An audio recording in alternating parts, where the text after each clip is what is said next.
everyone. I'd like to welcome you all again to this session of devotion, and we have been looking at Genesis chapter 2 verse 25, which says that they were both naked and the man and his wife were not ashamed, meaning that God has created us with some vulnerabilities, some weaknesses, but these weaknesses are not meant for us to be ashamed. And sometimes we can get into things that, yes, they will cause us to be ashamed. And like when we are looking at Genesis chapter 3, we find how the man and the woman got to find out that they were ashamed. They ate the fruit of knowledge and they realized, hey, we are naked, and they became ashamed. And by doing so, they were able to, they decided to put some fig leaves together so that they may cover themselves. But we know that these fig leaves do not last, as we have shared in the past devotions that we have. And this is the way, in the last session, we shared one of the ways of getting rid of those fig leaves is that first we need to stop the blame game. We need to take responsibilities for the decisions we've made and furthermore get an accountability partner who will help us take that walk of getting rid of that habit, that crew, and that attitude that has been causing us trouble. And today, as we pick this up from Genesis chapter 3 verse 14, we are saying that we need to prepare for the consequence. In this conversation today, we see the Lord speaking to the serpent, to Adam, and to Eve. And this is what the Lord says to them. Because you have done this, you are cursed more than all cattle. This is the Lord speaking to the serpent. And more than every beast of the field. On your belly you shall go, and you shall eat dust, and all the days of your life.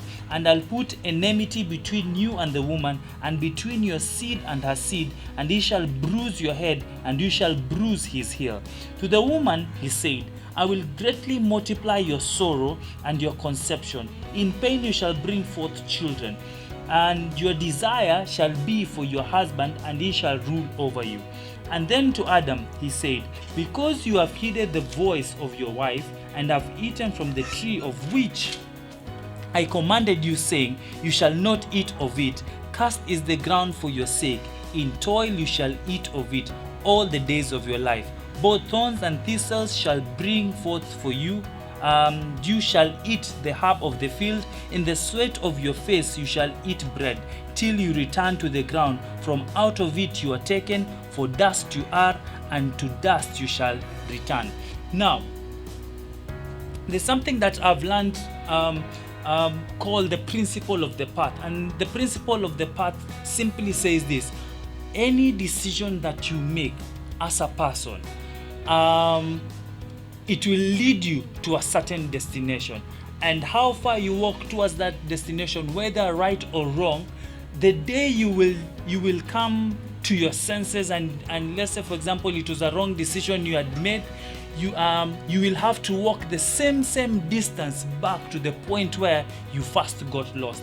Meaning there's some effort you'll have to put in order for you to get back to the point whereby you first got lost. And this applies especially, let's say, for example, you have an addiction.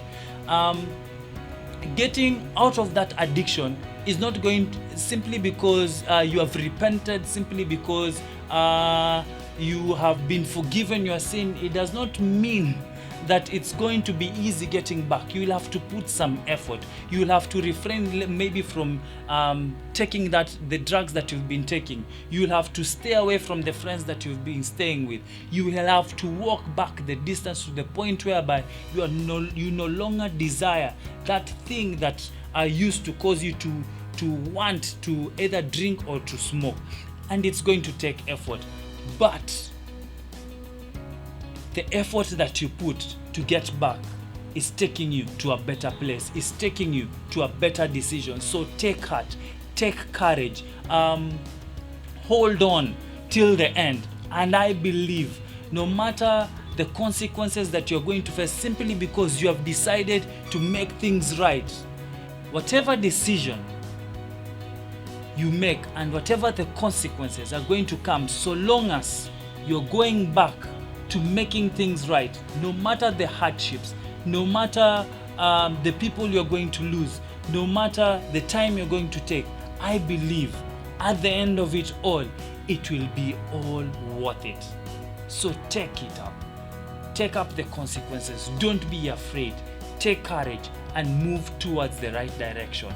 And I believe you shall be blessed.